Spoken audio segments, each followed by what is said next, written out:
بسم اللہ الرحمن الرحیم۔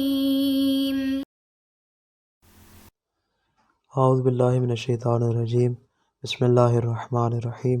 عزیز طلبہ کرام، آج ہم اصول الفقہ مظفر صدوم کا سبق نمبر 92 پڑھنے جا رہے ہیں، اور آج انشاءاللہ ہم بیان کریں گے اجتماع امر و نہی کے حصہ دوم کو۔ گزشتہ ہم نے بیان کیا تھا کہ اصل بحث کو بیان کرنے سے پہلے ہم تقریباً 3 طرح کی اصطلاحات کی وضاحت کریں گے تاکہ آپ کے لیے صورتحال واضح ہو سکے کہ اجتماع امر و نہی سے ہماری مراد کیا ہے۔ ہم نے گفتگو اس حوالے سے شروع کی تھی کہ اجتماع سے ہماری مراد کیا ہے۔ اجتماع کی تعریف کو بیان کرنے کے بعد مصنف نے کہا تھا کہ اجتماع کی ہمارے پاس 2 قسمیں ہیں، ایک ہے اجتماع موردی اور دوسرا ہے اجتماع حقیقی۔ اجتماع موردی کو ہم نے کل بیان کر دیا، اور یہ بھی ہم نے واضح کر دیا کہ اجتماع موردی کے بارے سے ہماری بحث نہیں ہوگی۔ دوسری قسم آتی ہے اجتماع حقیقی۔ فرماتے ہیں اجتماع حقیقی کی 2 قسمیں ہیں، ایک ہے اجتماع حقیقی عقلی اور دوسرا اجتماع حقیقی عرفی۔ فرماتے ہیں اجتماع حقیقی عقلی سے مراد کیا ہے؟ ایسا اجتماع جو دقت عقلی فلسفی سے معلوم نہیں، یعنی جب آپ عقل سے تصور کرتے ہیں اور اس کے بارے میں سوچتے ہیں تو آپ کو اس کے حوالے سے تفصیل معلوم ہو جاتی ہے کہ یہاں پہ امر و نہی کا اجتماع ہو رہا ہے۔ اجتماع حقیقی عرفی سے مراد کیا ہے؟ مطلب اس سے مراد ایسا اجتماع ہے جو عرف کے نزدیک ثابت ہو اگرچہ عقل کے نزدیک اس کو ثابت نہ بھی کیا جا سکے۔ مثال کے طور پہ فرماتے ہیں غصبی گھر میں پڑھے گی نماز جو ہے وہ اس کو ہم 2 صورتوں میں ممکنہ دیکھ سکتے ہیں۔ کون کون سی؟ پہلا یہ کہ اسے دقت عقلی سے دیکھا جائے اور سمجھا جائے، یعنی پہلے والے اجتماع عقلی کی صورت میں ہمارے پاس یہاں پر 2 چیزیں ہوں گی اور 2 ہی حیثیتیں ہوں گی جو ہمارے سامنے آئیں گی۔ کون کون سی؟ ایک ہے خود اس نماز کا ہونا اور دوسرا اس نماز کا غصبی جگہ پر ہونا، یعنی ایک حیثیت نماز اور دوسرا حیثیت غصبیت۔ مطلب اس اعتبار سے کیا ہے، 2 چیزیں ہو جائیں گی یہاں پہ اور 2 ہی ان کی حیثیتیں ہو جائیں گی اگر ہم اس کو اجتماع عقلی کے اعتبار سے دیکھیں۔ لیکن اگر فرماتے ہیں کہ اس کو عرف کی نظر سے دیکھا جائے تو یہ دونوں حقیقت میں ایک ہی شمار ہوتے ہیں، اور تعدد عنوان سے معنون جو ہے متعدد نہیں ہوگا۔ عرف کے ہاں یہاں پہ صرف ایک ہے، کون سی والی؟ ایسی نماز جو کہ غصبی جگہ پر پڑھی جا رہی، ان کے نزدیک فقط ایک ہی عنوان ہے، یہاں پر 2 چیزیں اور 2 حیثیتیں نہیں ہوں گی۔ اس اعتبار سے اجتماع عقلی اور اجتماع عرفی میں فرق آ جاتا ہے۔ بس کیا نتیجہ نکلا؟ نتیجہ یہ نکلا کہ اجتماع حقیقی وہاں پر ہوگا جہاں پر ایک ہی عمل ہو کہ جس پر 2 عنوان صادق آ رہے ہوں، ایک مامور بہ پر اور دوسرا منہی عنہ پر۔ عمل واحد اور 2 عنوانان اس کے اوپر ہوں گے اجتماع حقیقی کی صورت میں۔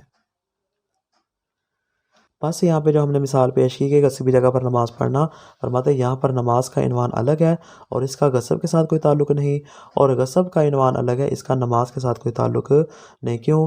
اس لیے کہ نماز جو ہے وہ غصب کے بغیر بھی ہو سکتی ہے، اور جو غصب ہے وہ نماز کے بغیر بھی ممکن ہے، یعنی دونوں کا آپس میں ایک دوسرے کے ساتھ کوئی تعلق نہیں ہے، بلکہ یہاں مکلف کا سوئے اختیار ہے جس کے تحت اس نے کیا کر دیا؟ نماز اور غصب کے دونوں صورتوں کو ایک جگہ پر جمع کر دیا۔ پس عرف کے نزدیک یہ عمل واحد ہی شمار ہوگا، لیکن اگر عقل کے اعتبار سے دیکھیں تو اگر اس کو 2 جہتوں اور 2 حیثیتوں کے اعتبار سے دیکھے گی، ایک غصب کے اعتبار سے اور دوسرا اس کے نماز ہونے کے اعتبار سے۔ یہاں تک بات ہوگی مکمل اجتماع حقیقی کے حوالے سے۔ تو ہماری گفتگو جو ہوگی وہ کس کے بارے میں ہوگی؟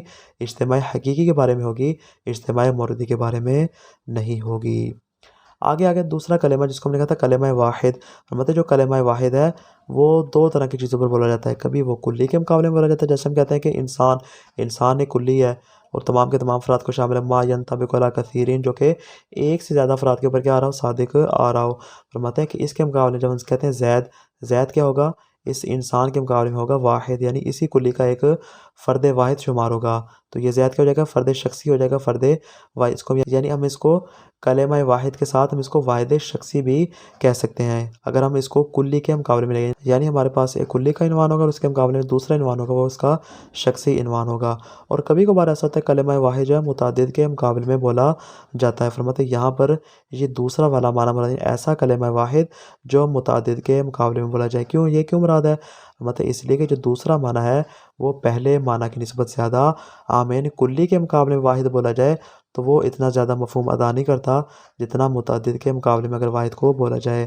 کیوں؟ فرماتے ہیں ظاہراً تو دیکھیں دونوں میں فرق نہیں ہے، اس میں بھی کیا ہے فرد واحد ہے اور زیادہ افراد ہیں، اور متعدد میں کیا تھا زیادہ افراد ہیں اور کلمہ واحد میں ایک فرد ہے، لیکن فرماتے ہیں گرچہ ظاہر میں فرق نہیں ہے لیکن چونکہ کلی کے مقابلے میں اس کا معنی شخصی ہوتا ہے۔ یہ جب ہم زید کہہ دیتے ہیں اس کا مطلب کیا ہے؟ زید کا غصبی جگہ پر نماز پڑھنا، اس کا مطلب کیا ہے؟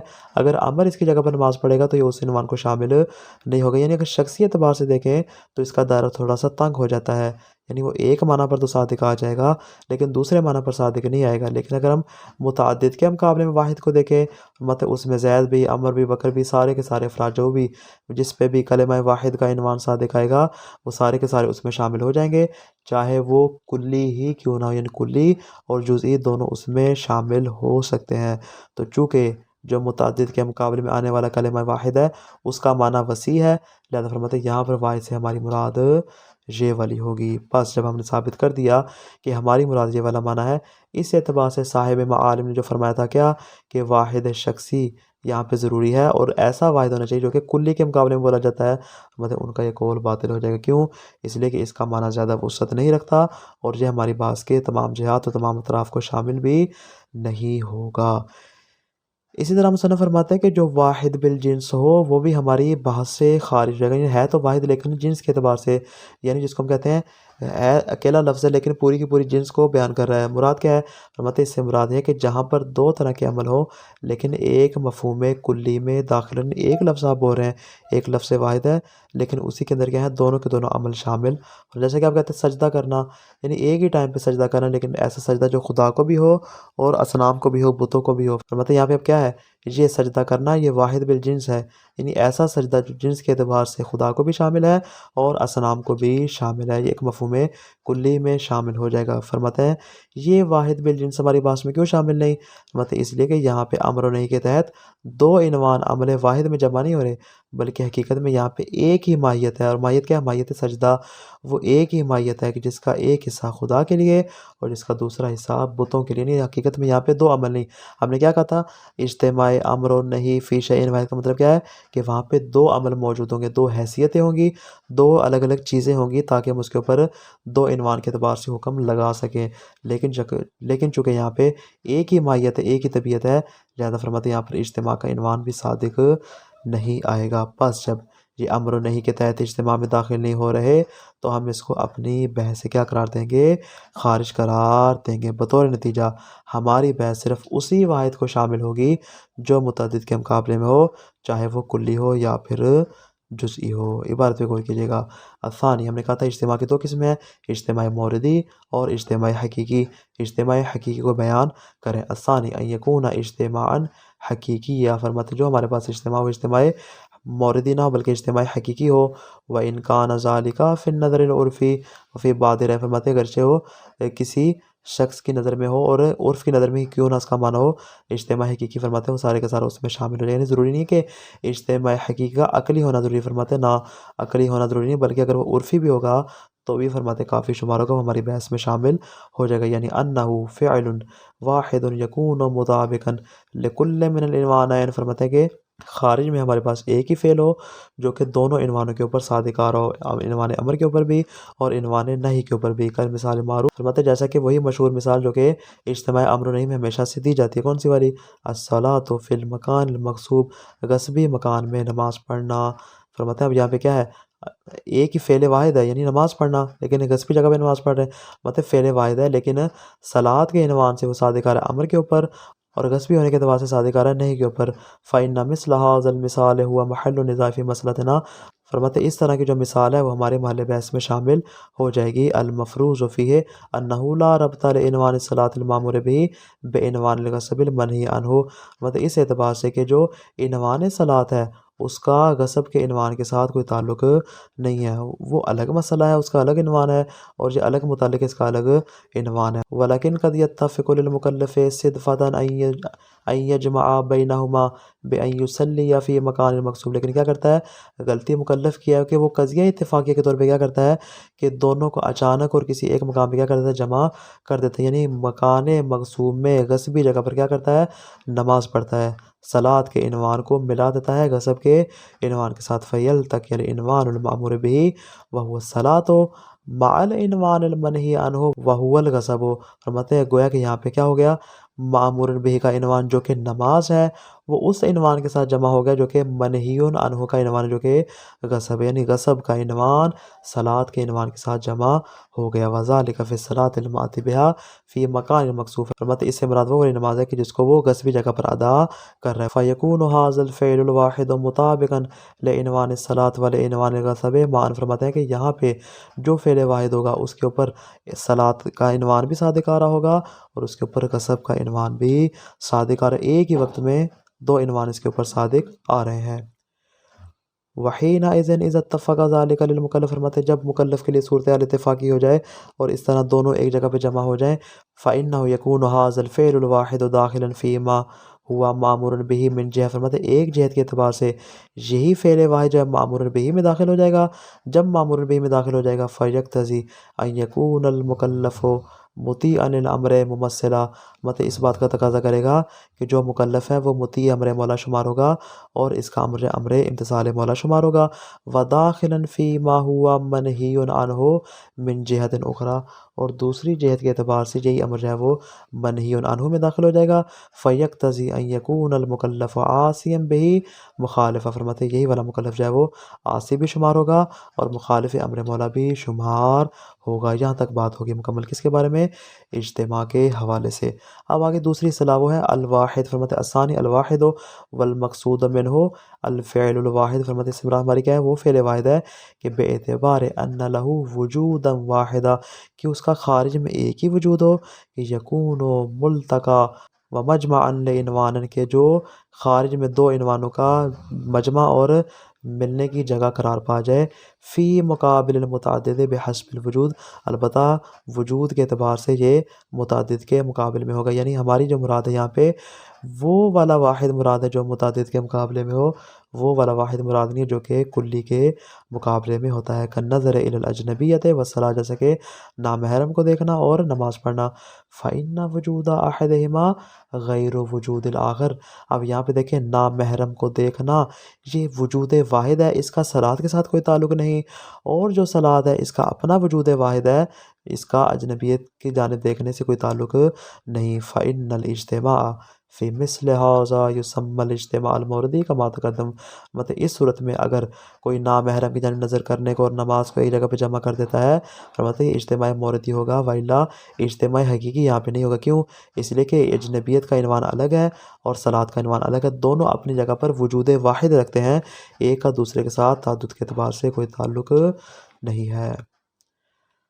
آگے فرماتے ہیں والفعل الواحد بما لہ من الوجود الواحد، فرماتے ہیں جو فعل واحد ہے کہ جس کا ہمارے پاس ایک ہی وجود ہے، اذا کان ملتقا لعنوان، اگر وہ دو عنوانوں کا ملتقا اور مجمع قرار پا جائے، فإن التقاء العناوین فیہ لا یخلو من حالتین، فرماتے ہیں جب یہ دو عنوان کسی وجود واحد میں جمع ہو جائیں، فرماتے ہیں ان عناوین کا التقاء کر جانا دو حالتوں سے خالی نہیں ہے۔ کون کون سی دو حالتیں؟ احداہما ان یکون الالتقاء بسبب ماہیت شخصیہ، یا یہ التقاء اس کی ماہیت شخصیہ کی وجہ سے ہو رہا ہوگا، یعنی کیا مطلب فردی طور پہ ہو رہا ہوگا، یعنی ہے تو فرد واحد لیکن اس میں کیا ہے ایک جزئی فرد شامل ہو رہا ہے، جیسے مثال کے طور پہ زید ہے، عمر ہے، بکر ہے، یعنی یہاں پہ ماہیت شخصی کے اعتبار سے کیا ہو رہا ہے، وہاں پہ التقاء ہو رہا ہے۔ وثانیتہما ان یکون الالتقاء بسبب ماہیتہ الکلیہ، اور فرماتے دوسرا التقاء یہ ہے کہ وہ اس کی ماہیت کلی کے اعتبار سے، عنوان کلی کے اعتبار سے التقاء ہو رہا ہو، چونکہ ہم نے کہا تھا کہ ہماری مراد جو ہے وہ فرد واحد اور ایسا واحد جو کہ متعدد کے مقابلے میں ہے اور اس کا معنی وسیع ہے، یعنی یہ کلی کو بھی شامل ہے اور جزئی کو بھی شامل ہے۔ ان دونوں حالتوں کی بات کریں کہ یہ شخصی کو بھی شامل ہے اور یہ کلی کو بھی شامل ہے۔ کأن یکون الکلی نفسہ مجمعا لعنوانین، اس طرح کے خودے جو کلی ہے وہ دو عنوانوں کا مجمع قرار پا رہی ہو، کالکون الکلی، اس کون کلی کی مانند، الذی ینطبق علیہ انہ صلاۃ و غصب، اس اعتبار سے کہ اس کے اوپر نماز کا عنوان بھی صادق آ رہا ہے اور غصب کا عنوان بھی صادق آ رہا ہے۔ وعلیہ، پس اس بنا پر فالمقصود من الواحد فی المقام الواحد فی الوجود، فرماتے پس یہاں پہ ہماری جو واحد سے مراد کیا ہے وہ وجود کے اعتبار سے واحد مراد ہوگا جو کہ متعدد کے مقابلے میں ہے۔ فلا معنی لتخصیص النزاع بالواحد شخصی، فرماتے پس اپنے نزاع کو ایک معین اور واحد شخصی کے ساتھ مختص کر دینا اصلاً کوئی معنی نہیں رکھتا، جیسا کہ صاحب معالم نے ایسا ہی کیا۔ کیوں؟ ہم نے اوپر بیان کیا کہ یہ شخصی بھی ہو سکتا ہے اور یہ بطور کلی بھی ہو سکتا ہے، جب دونوں صورتیں اس میں شامل ہیں تو اس کو شخصی کے ساتھ خاص کرنے کی کوئی وجہ بنتی نہیں ہے۔ و بما ذکرنا، فرماتے پس اب تک جو ہم نے دلیل بیان کر دی وجود واحد کو آپ کے لیے واضح کر دیا، اسی سے فرماتے آپ کو معلوم ہو جائے گا یظہر خروج الواحد بالجنس عن محل الکلام، کہ وہ والا جو واحد بالجنس ہو وہ ہماری بحث سے کیا ہو جائے گا؟ خارج ہو جائے گا۔ والمراد بھی، فرماتے ہیں اس واحد بالجنس سے ہماری مراد کیا ہے؟ ما اذا کان المامور به والمنہی عنہ متغایرین وجودا، ہم نے کیا کہا تھا اوپر؟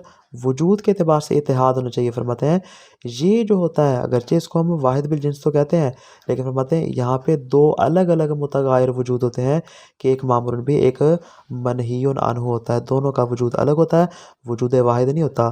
وَلَكِنَّهُمَا يَدْخُلَانِ تَحْتَ ماہیت واحد، لیکن دونوں ایک ہی ماہیت کے تحت کیا ہو جاتے ہیں؟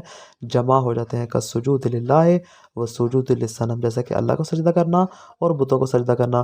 فَإِنَّهُمَا واحد، فرماتے ہیں دونوں ایک ہی ہیں، دونوں سجدے کے عنوان میں شامل ہوتے ہیں، لیکن بالجنس دونوں جو ہے وہ اللہ کو جو سجدہ کیا جا رہا ہے اور جو بتوں کو سجدہ کیا جا رہا ہے، فرماتے ہیں دونوں کے اوپر جنس جو ہے سجدے کی جنس وہ صادق آ رہی ہے، بے اعتبار ان کل منہما داخل تحت عنوان سجود، کے دونوں سجود کے عنوان میں اگرچہ شامل ہیں، لیکن فرماتے ہیں چونکہ وجود کے اعتبار سے متغیر ہیں، ایک میں سجدہ صرف خدا کو ہے، دوسرے میں سجدہ بتوں کو ہے، وجود کے اعتبار سے چونکہ ان میں تغایر پایا جاتا ہے، لہذا یہ بھی ہماری بات سے خارج ہو جائے۔ ہم نے کیا کہا تھا؟